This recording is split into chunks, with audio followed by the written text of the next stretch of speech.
പോരാ, ഇനിയും കുറേ കൂടെ കുറുകണം കേട്ടോ.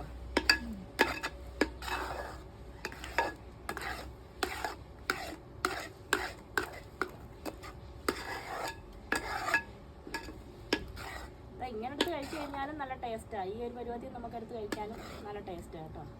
പിന്നെ അലുവയായിട്ട് ഇരിക്കണമെന്നുണ്ടെങ്കിൽ കുറച്ചുകൂടെ ഒന്ന് നല്ലതായിട്ട് വരണ്ട് വരണം. ഞങ്ങൾ മിക്കവാറും ഈ ഇളക്കുന്നതിൻ്റെ ബുദ്ധിമുട്ട് കൊണ്ട് ഇടയ്ക്ക് വെച്ചിപ്പോൾ നിർത്തും.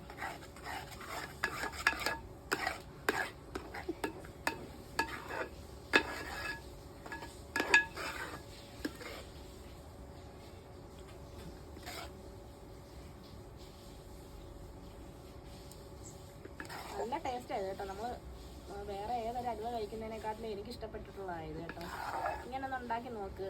ഇങ്ങനെ ചെയ്യാത്തവരുണ്ടെങ്കിൽ ഇങ്ങനെ ഒന്ന് ഉണ്ടാക്കി നോക്കിയാൽ